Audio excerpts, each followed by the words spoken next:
Hi everyone, welcome to my YouTube channel. আবারও তোমাদের staff নার্সের একটি সম্পূর্ণ নতুন জব ভ্যাকেন্সির আপডেট নিয়ে চলে এলাম। এখানে তোমরা শুধুমাত্র স্টাফ নার্স পদে নিয়োগ করতে পারবে এরকম ব্যাপারটা নয়, স্টাফ নার্স সহ আরও বিভিন্ন পদে নিয়োগের বিজ্ঞপ্তিটি বেরিয়েছে। তো সম্পূর্ণ দেখো, তাহলে তোমরা বুঝতে পারবে। ঠিক আছে, এখানে স্টাফ নার্সের জন্য সম্ভবত তোমাদের জিএনএম অথবা বিএসসি পাস আউট থাকলে তোমরা কিন্তু অ্যাপ্লাই করতে পারবে। ফ্রেশার্স হলেও অ্যাপ্লাই করতে পারবে, এক্সপিরিয়েন্স হলেও তোমরা কিন্তু ফর্মগুলি অ্যাপ্লাই করতে পারবে। মেল ফিমেল উভয়ে কিন্তু ফর্মগুলির জন্য অ্যাপ্লিকেবল। তো ডিটেলসে দেখো, ডিটেলসে ভিডিওটি দেখলে তোমরা বুঝতে পারবে যে ভিডিওটি তোমাদের জন্য কতটা ইনফরমেটিভ হতে চলেছে। এখানে তোমাদের স্যালারি কি রাখা হয়েছে, জয়েনিং কোথায় হবে, এডুকেশন কোয়ালিফিকেশন ইন ডিটেলসে কি চাওয়া হয়েছে, এ টু জেড সব রকম তথ্য রয়েছে এই ভিডিওতে। তাই তোমরা ভিডিওটি কোনো মতো স্কিপ করো না, স্কিপ করলে কিন্তু অনেক পয়েন্ট মিস করে যাবে। স্টেপ বাই স্টেপ দেখতে থাকো, ঠিক আছে। এবং তোমাদের যতগুলো হোয়াটসঅ্যাপ গ্রুপ আছে প্রতিটি হোয়াটসঅ্যাপ গ্রুপে ভিডিওটি বেশি বেশি করে শেয়ার করো, যাতে এই জবের আপডেটটা তোমার সব বন্ধুরাও জানতে পারে। যারা এখনও চ্যানেলে নতুন, এই রকম প্রতিনিয়ত নার্সিং বা অন্য যে কোনো চাকরির খবরের আপডেট পেতে ও ফর্ম ফিল আপের সম্পূর্ণ পদ্ধতি দেখতে চ্যানেলটি সাবস্ক্রাইব করে রাখবে ও ভিডিওটি ইনফরমেটিভ মনে হলে একটি লাইক দিয়ে যাবে। একটি হাসপাতালে যতগুলি স্টাফ লাগে প্রায় সব রকম পদে নিয়োগের বিগ ভ্যাকেন্সিটি বেরিয়েছে। তোমরা স্টেপ বাই স্টেপ দেখতে থাকো। তোমরা এখানে দেখতেই পাচ্ছ যে ফ্রন্ট এক্সিকিউটিভ পদে তোমাদের কিন্তু নিয়োগের একটা বিজ্ঞপ্তি বেরিয়েছে। এখানে তোমরা মিনিমাম 10 পাস 12 পাস বা বিএসসি পাস আউট থাকলে তোমরা কিন্তু ফর্মটি অ্যাপ্লাই করতে পারবে। ঠিক আছে, এখানে তোমরা দেখতেই পাচ্ছ এখানে তোমাদের মিনিমাম এক্সপিরিয়েন্স চাওয়া হয়েছে 1 ইয়ারের। ঠিক আছে, এবং তোমরা ফ্রেশার্স হলেও তোমরা কিন্তু এই ফর্মটি অ্যাপ্লাই করতে পারবে, তোমরা দেখতেই পাচ্ছ। আর এখানে তোমাদের এডুকেশন কোয়ালিফিকেশন চাওয়া হয়েছে তোমাদের 10 পাস বা 12 পাস যেগুলো আছো সেগুলা মানে এনি বোর্ড থেকে পাস আউট হয়ে থাকলেই হবে। মানে তুমি ওয়েস্ট বেঙ্গল থেকে হলেও হবে, আদার স্টেট থেকে হলেও তোমরা কিন্তু ফর্মটি ফিল আপ করতে পারবে। আসাম, ত্রিপুরা, ঝাড়খণ্ড যেসব স্টেট থেকে তোমরা ভিডিও দেখো তারা কিন্তু সবাই কিন্তু ফর্মগুলি অ্যাপ্লাই করতে পারবে। ঠিক আছে, তোমরা দেখতেই পাচ্ছ যে এখানে যে তোমাদের 1 বছরের এক্সপিরিয়েন্সটা চাওয়া হয়েছে ফ্রন্ট এক্সিকিউটিভ পদের জন্য, এটা কিন্তু যদি থাকে তাহলে কিন্তু তোমাদের যে হেলথ ইন্ডাস্ট্রির উপরই থাকে, অন্য কোনো ডিপার্টমেন্ট থেকে হলে সেই এক্সপিরিয়েন্স নেবে না, তখন তোমাদের কিন্তু ফ্রেশার্স হিসাবে জয়েন করাবে। এবং তোমরা দেখতেই পাচ্ছ তোমাদের এখানে স্যালারি রাখা হয়েছে অ্যাজ পার ইন্ডাস্ট্রি স্ট্যান্ডার্ড, মানে তোমাদের ইন্ডাস্ট্রির যে স্ট্যান্ডার্ড আছে সেই হিসাবে তোমাদেরকে রাখা হবে। এটা তোমাদের প্রসেসিং এর সময় সব ইনফর্ম করে দেওয়া হবে যে তোমরা এখানে স্যালারি কত কি পাতে চলেছো।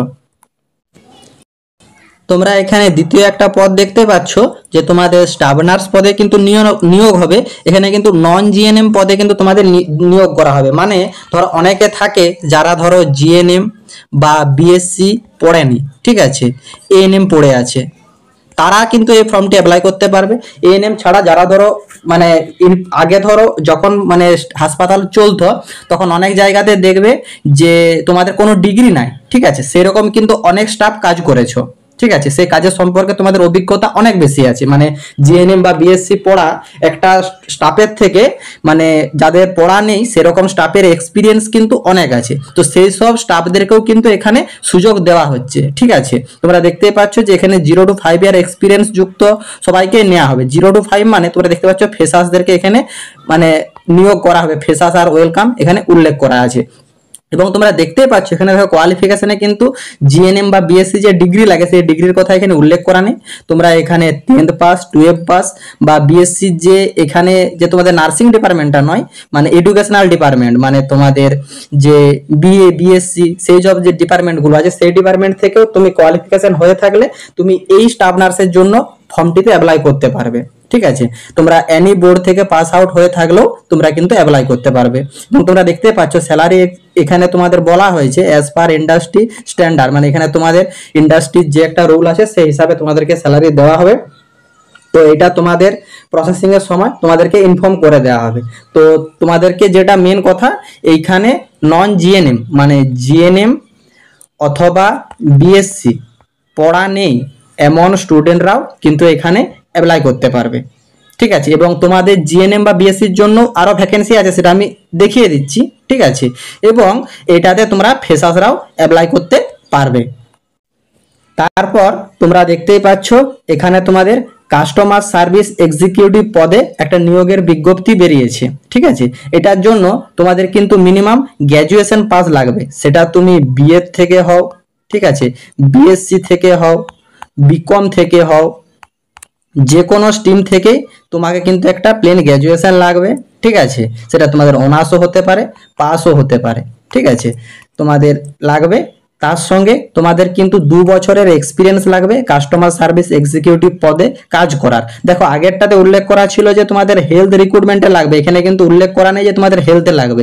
তোমাদের যে কোনো জায়গা থেকে কাস্টমার এক্সিকিউটিভ পদে কাজের এক্সপিরিয়েন্স থাকলে তোমরা কিন্তু অ্যাপ্লিকেবল। কিন্তু হ্যাঁ, তোমাদেরকে কিন্তু এখানে ইংলিশ, হিন্দি এবং বেঙ্গলি এই 3টা ল্যাঙ্গুয়েজ মাস্ট জেনে থাকতে হবে, তাহলে তুমি অগ্রাধিকার পাবে, না হলে কিন্তু পাবে না। এবং তোমাদের এখানেও স্যালারি যে রাখা হয়েছে এটাও তোমাদেরকে কিন্তু ইন্টারভিউর সময় তোমাদের প্রসেসিং করে নেবে, যে অ্যাজ পার ইন্ডাস্ট্রি স্ট্যান্ডার্ড হিসাবে তোমাদের প্রসেসিং এর সময় তোমাদেরকে ইনফর্ম করে দেওয়া হবে। আশা করি তোমরা কাস্টমার সার্ভিস এক্সিকিউটিভ পদের পুরো সম্পূর্ণ ব্যাপারটা বুঝতে পেরেছো।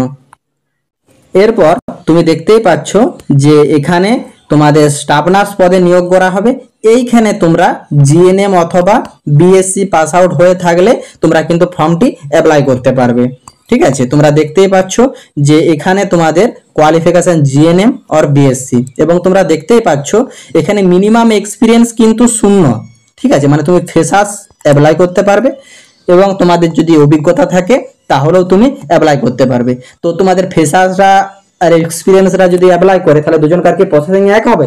না, দুজনকার প্রসেসিং এক হবে না। তোমরা দেখে নাও এখানে উল্লেখ করা আছে যে স্যালারিটা যেটা দেওয়া হবে এ জোন, মানে এক্সপিরিয়েন্স জোনে যাদেরকে বেতন দেওয়া হবে তাদেরকে দেখো 11,381 টাকা স্টার্টিং এ বেতন দেওয়া হবে, ঠিক আছে। এবং যারা ফ্রেশার তাদেরকে দেখো বেতন দেওয়া হবে 10,108 টাকা, ঠিক আছে। এটা কিন্তু ফ্রেশার্সদেরকে বেতন দেওয়া হবে।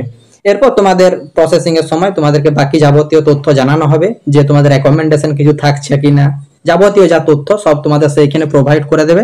এবং তোমরা দেখতেই পাচ্ছ যে এই হাসপাতালে তোমাদের যে স্টাফ নার্সের ভ্যাকেন্সিটি বেরিয়েছে এইটাতে কিন্তু জয়েন করার জন্য তোমাদেরকে কিন্তু ওয়েস্ট বেঙ্গলের রেজিস্ট্রেশন সার্টিফিকেট লাগবেই। মানে তুমি আদার স্টেট থেকে পাস আউট হয়ে থাকলে বা তোমাদের আইএনসি থাকলে তোমরা কিন্তু অ্যাপ্লাই করতে পারবে না, এখানে দেখো মাস্ট উল্লেখ করে দেওয়া আছে। আশা করি তোমরা সম্পূর্ণ ব্যাপারটা বুঝতে পেরেছো। তো যাদের যাদের ওয়েস্ট বেঙ্গল রেজিস্ট্রেশন আছে তোমাদের জন্য কিন্তু একটা ভালো অপরচুনিটি, ঠিক আছে, মানে তোমাদের এখানে কম্পিটিশনটা অনেকটা কমে যাবে, ঠিক আছে। অন্যান্য স্টেটের বা আইএনসির যারা আছে তারা এখানে অ্যাপ্লাই করতে পারবে না। তো যারা যারা ফ্রেশার্স আছো বা এক্সপিরিয়েন্স আছো তারা সবাই কিন্তু অ্যাপ্লাই করো, মাস্ট বি ফ্রেশার্সরা অ্যাপ্লাই করো, ঠিক আছে। তোমাদের কিন্তু ফ্রেশার্সদের ফার্স্ট জয়েনিং এ 10,000 টাকা বেতনটা কিন্তু কম নয়, ঠিক আছে। তোমাদের কিন্তু কোনো অভিজ্ঞতা ছাড়াই কিন্তু 10,000 টাকা বেতন দিচ্ছে, এবং অ্যাকোমোডেশন আশা করি থাকবে, সেটা তোমাদের প্রসেসিং এর সময় তোমাদেরকে ইনফর্ম করে দেবে। এবং তোমরা দেখতে পাচ্ছ এখানে তোমাদের অ্যাকাউন্টেন্টস পদে কিন্তু নিয়োগ করা হবে, মানে তোমাদের হিসাব নিকাশ যাবতীয় মানে যে ব্যাপারগুলো থাকে সেই সব পদে তোমাদের নিয়োগ করা হবে। দেখো এইখানে কিন্তু তোমাদের এক্সপিরিয়েন্স কিন্তু 2 থেকে 5 ইয়ারের এক্সপিরিয়েন্স চাওয়া হয়েছে, ঠিক আছে। এবং এই যে এক্সপিরিয়েন্সটা এটা কিন্তু কোনো হাসপাতাল অ্যাকাউন্টসেই কাজ করতে হবে, ঠিক আছে, তাহলেই তুমি কিন্তু অগ্রাধিকার পাবে। এবং তোমরা দেখতেই পাচ্ছ যে তোমাদের মিনিমাম 2 বছরের কিন্তু জুনিয়র অ্যাকাউন্টেন্টস পদের জন্য লাগছে, মানে 2টো পদ আছে এখানে, মানে 2 টাইপের পদ, ঠিক আছে। 2 টাইপের পদে তোমাদের নিয়োগ হবে, ঠিক আছে। 1 টাইপ অফ তোমাদের হচ্ছে junior accountants, second type of senior accountants. Junior অ্যাকাউন্টেন্টসের জন্য তোমাদের 2 বছরের অভিজ্ঞতা লাগছে, এবং সিনিয়র অ্যাকাউন্টেন্টসের জন্য তোমাদের কিন্তু 5 বছরের অভিজ্ঞতা লাগছে। তো যারা যারা মানে 2 বছরের অভিজ্ঞতা আছে তারা তোমরা জুনিয়র অ্যাকাউন্টসের জন্য অ্যাপ্লাই করবে, এবং যারা যারা 5 বছরের আছে তারা কিন্তু সিনিয়র অ্যাকাউন্টসের জন্য অ্যাপ্লাই করবে। এবং তোমাদের এখানে স্যালারি রাখা হয়েছে অ্যাজ পার ইন্ডাস্ট্রি স্ট্যান্ডার্ড, মানে তোমাদের প্রসেসিং এর সময় ইনফর্ম করে দেওয়া হবে। তোমাদেরকে অ্যাকাউন্টেন্টসের জন্য এখানে এক্সপিরিয়েন্স শুধুমাত্র চাওয়া, মানে কোয়ালিফিকেশন শুধু চাওয়া হয়েছে হসপিটাল অ্যাকাউন্টেন্টস এক্সপিরিয়েন্সে, ঠিক আছে। তার সঙ্গে তোমাদেরকে কিন্তু গ্র্যাজুয়েট হয়ে থাকতে হবে, তাহলেই কিন্তু তুমি ফর্মটি অ্যাপ্লাই করতে পারবে। তারপর তুমি দেখতেই পাচ্ছ যে মার্কেটিং এক্সিকিউটিভ পদে এবং বিজনেস ডেভেলপমেন্ট এক্সিকিউটিভ পদে তোমাদের কিন্তু নিয়োগের বিজ্ঞপ্তিটি বেরিয়েছে। এখানেও কিন্তু তোমাদের 2 থেকে 5 ইয়ারের এক্সপিরিয়েন্স চাওয়া হয়েছে। আমাকে অনেকেই কমেন্ট করো বা কোশ্চেন করো যে দাদা এমবিএ এর জন্য জব দাও। দেখো তোমাদের কিন্তু এখানে এমবিএ এর জন্য একটা সুবর্ণ সুযোগ। যাদের হাসপাতাল অ্যাডমিনিস্ট্রেশনে এমবিএ করা আছে তারা কিন্তু এই ফর্মটি অ্যাপ্লাই করো। ঠিক আছে, এখানে তোমাদের স্যালারি কিন্তু ভালোই দেওয়া হবে।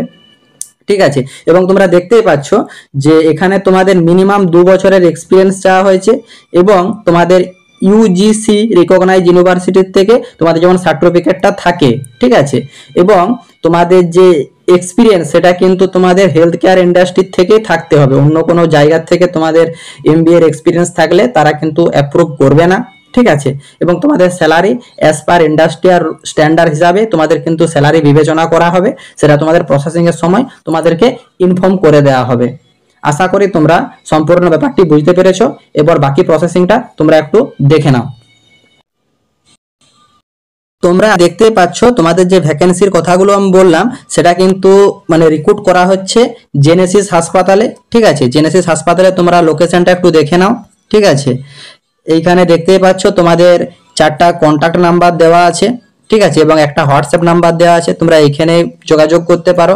অথবা তোমাদের 1টা 2টো 3টে 4টা মেল আইডি দেওয়া আছে, এই মেল আইডিতেও তোমরা যোগাযোগ করতে পারো। এবং তোমাদের হাসপাতালের যে অ্যাড্রেসটা দেখতে পাচ্ছ 1470 Rajdanga main road, Kolkata 700107 beside GST Bhavan. ঠিক আছে, তোমরা আশা করি সম্পূর্ণ ডিটেলসটা বুঝতে পেরেছো। দেখো এখানে আমি বলবো না যে তোমরা যে তোমাদের সিভিটা মেল করো বা এই হোয়াটসঅ্যাপ নাম্বারে সেন্ড করো।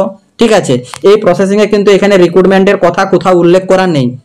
জাস্ট তোমাদের ভ্যাকেন্সিটি আউট হয়েছে সেইটি এখানে প্রোভাইড করা আছে। ঠিক আছে, নিয়োগের প্রসেস কিছু বলা নেই। তো অতএব যেহেতু তোমাদের এখানে ভ্যাকেন্সি আছে তো তোমরা সবাই এই অ্যাড্রেসে, যে অ্যাড্রেসটা তোমাদের প্রোভাইড করা আছে এই অ্যাড্রেসে যাও, হাসপাতালে গিয়ে সিভি জমা করে এসো। এখানে যদি মেলে প্রোভাইড করলে কাজ হতো তাহলে কিন্তু আমি তোমাদেরকে বলে দিতাম। কিছুদিন আগে কিছু একটা হাসপাতালে বেরিয়েছিল, আমার ভিডিও প্রোভাইড করা আছে, তোমরা সেইখানে গিয়ে দেখতেই পারো যে সেটাতে কিন্তু মেলিং প্রসেসিং ছিল। যে পিয়ারলেস হাসপাতালে যে ভ্যাকেন্সিটির কথা বলছি সেই পিয়ারলেস হাসপাতালে সেখানে কিন্তু মেল আইডিতে মেল করার প্রসেসিং ছিল এবং সেটা আমি তোমাদেরকে প্রসেসিং পুরো দেখিয়ে দিয়েছি।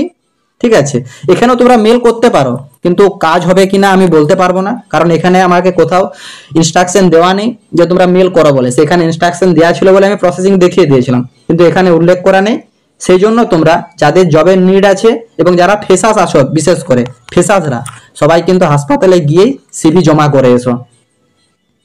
আশা করি তোমরা সম্পূর্ণ ডিটেলসটি বুঝতে পেরেছো। যদি কারো কোনোরূপ কোয়ারি থাকে তোমরা কমেন্ট বক্সে গিয়ে কমেন্ট করো, আমি রিপ্লাই দেবো। এছাড়া তোমাদের যে কোনো নার্সিংয়ে সরকারি বা বেসরকারি চাকরির খবরের আপডেট সবার আগে জানার জন্য অনলাইন জব আপডেট ইউটিউব চ্যানেলটি সাবস্ক্রাইব করো এবং আরও লেটেস্ট নার্সিংয়ে জবের ভ্যাকেন্সির আপডেট জানার জন্য এই চ্যানেলের ফুল ভিডিও সেকশনে গিয়ে ভিডিওগুলো ওয়াচ করো, তাহলেই দেখতে পারবে অনেক তোমাদের ইনফরমেটিভ ভিডিও প্রোভাইড করা আছে এবং তোমরা অ্যাপ্লাই করে নাও। টাটা।